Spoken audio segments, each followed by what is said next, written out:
Listeners from all around the world, welcome back to another Musical People and Journeys brand new rock album review show. And who are Musical People and Journeys? Well, they are us, to Trish White, to Dom Clark, to Chris Cully, to Ian Vedder, and of course to William Hall. And our missing panelists today, to Simon Reed. What's the show about? And before we start, because I normally leave it till the end, but let's switch it up a little bit. Please hit the like and subscribe button. Leave any comments that you want if you agree or disagree with us. We are reviewing an album today, and it's Borknagar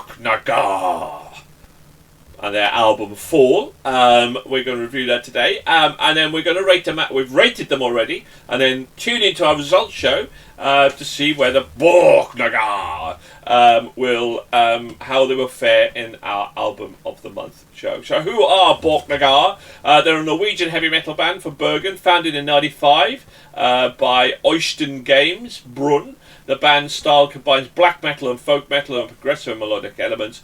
Borknagar's lyrics often deal with philosophy, paganism, nature and the cosmos.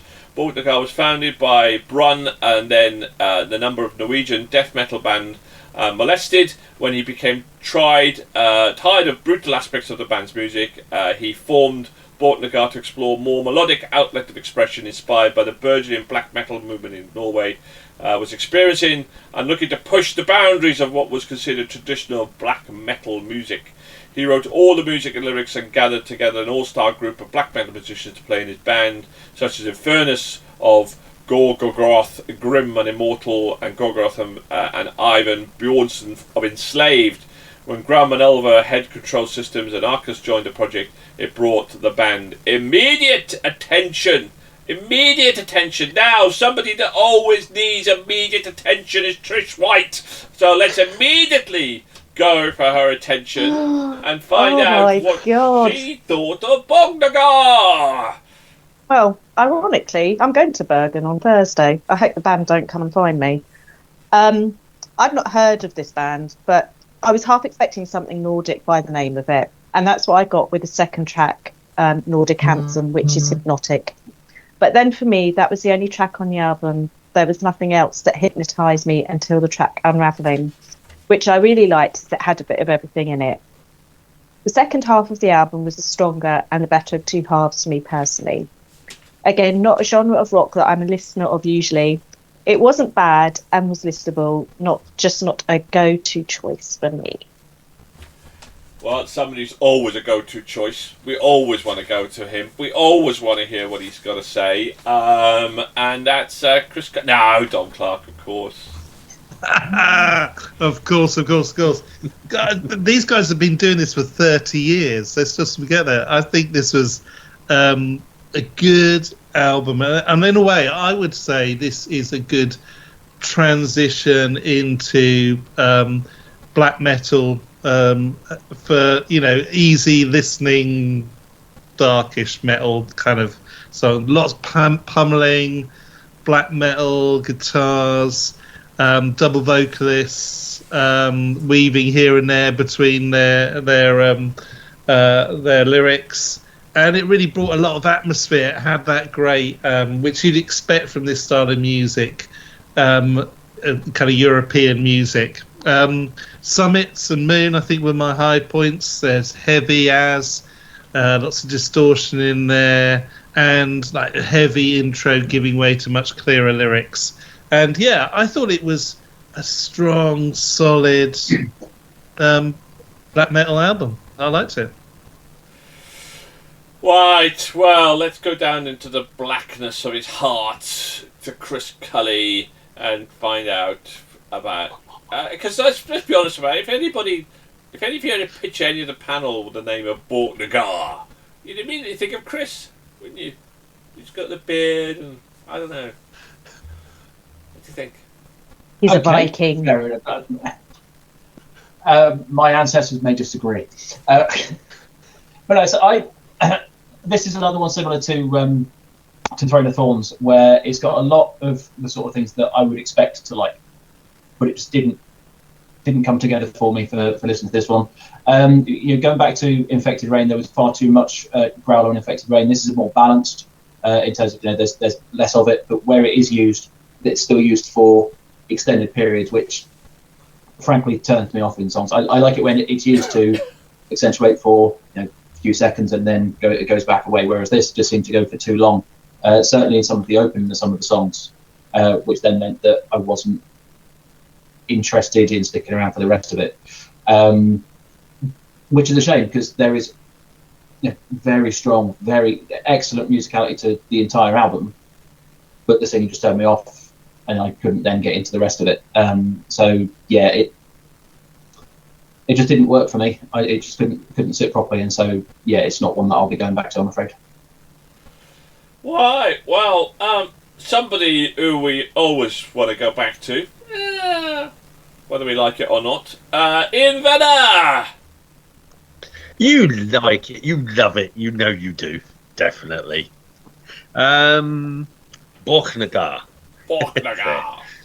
I'm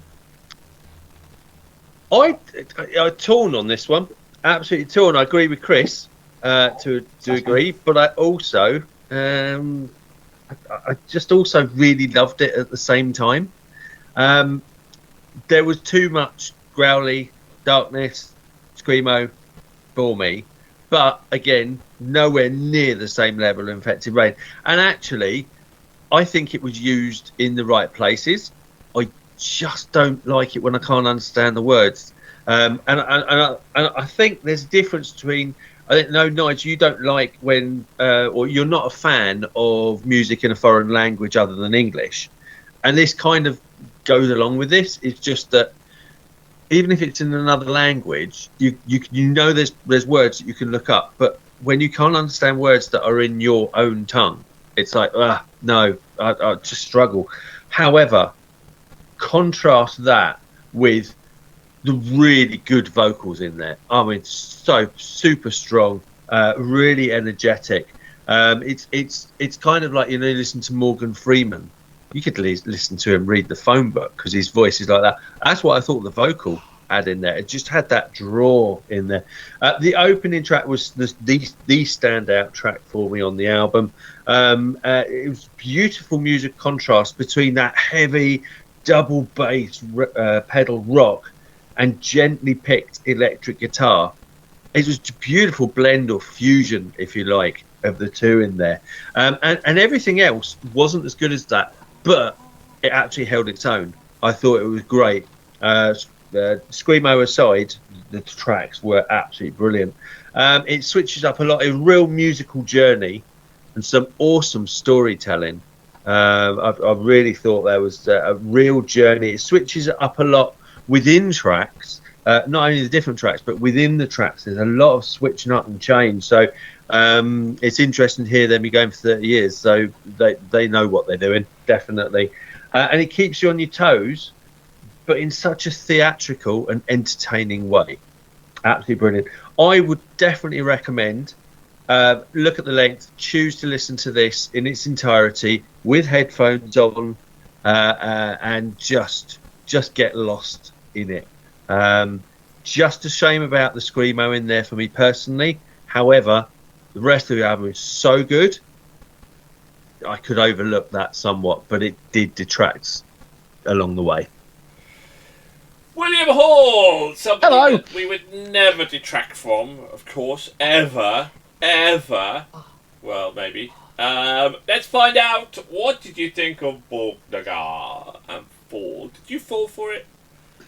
So, normally, when the words, Nordic, folky, mythology come up, that's like the perfect combination for me. I found this album really hard to listen to and really hard to complete. It was just really slow, and it seemed to me to be going in the same vein of people calling our last reviewed album, them going on a journey and getting lost in it. They also, for me, seemed to get lost in this, and they were just very confused as to what was going on and where they are. I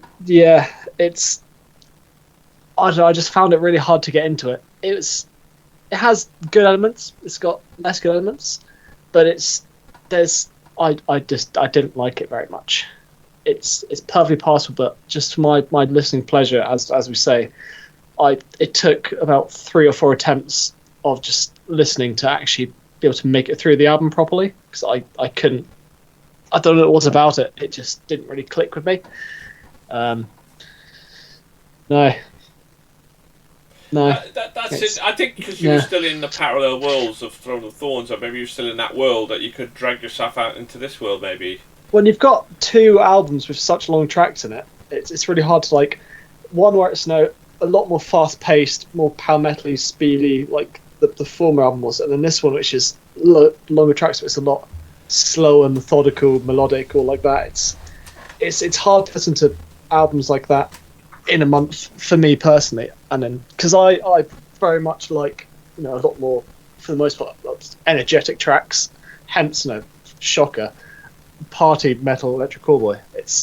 That's the thing that really keeps my attention more, that energy, and it was lacking a lot of that energy for what I'd normally like. But it's a perfectly fine album as it is. If it's the kind of stuff you like, you're going to love it. If you're a black metal connoisseur or like that more darker side of things, it'll be great. But for me, it's not got the elements that I tend to look for in music. Okay. Let's say. All right. Well, for me, I kind of see I kind of see where people are coming from. I like melodic dark rock. Like a Black Orchid Empire and that sort of stuff as well, and it had that vibe to this as well. I know, and it was so melodic, and it wasn't as long as the previous album that we reviewed in terms of stuff. And I also felt the storytelling was a lot cleaner and actually more to it as well. So there's a lot to like about this album. Again, it was probably a little bit too long for me, and probably a little bit too screamer for me. But I thoroughly enjoyed it. I really did enjoy it. I did find I was similar to you in the last album that we reviewed, that you found yourself quite immersed to it. I found myself quite immersed into this. But I think the final thing for me would be there was no real hero tracks in this album. There wasn't. There's nothing really. Nothing really kind of made my playlist, and I like to put a song on my playlist that reminds me of the album, but they were all a bit too long. But as an album and an experience, I actually really quite enjoyed it. It wasn't my perfect album, but I really did enjoy it, and I would listen to it again, and I'd certainly be interested to see what they come out with next as well. So maybe make it, because I love the storytelling. I thought it was fantastic. I really did. And even the song that was completely Norwegian was kind of immersive as well. It was just like, I don't know, it's something about him, something like singing in this style with Norwegian language is kind of, I don't know. I don't particularly enjoy listening to those, but I actually quite enjoyed that. Which is very unusual for me. So actually overall really good. Really good. Enjoyed it. Okay, so thank you very much. Thank you very much for joining. Thank you very much for tuning in. If you like, please hit the like and subscribe button. Leave your comments below. Did you agree with me on my panel? And thank you to my panel. Thank you to Dom, to Cully, to Venner, to Hall, and to White. And see you for the next show. Goodbye for now. Bye.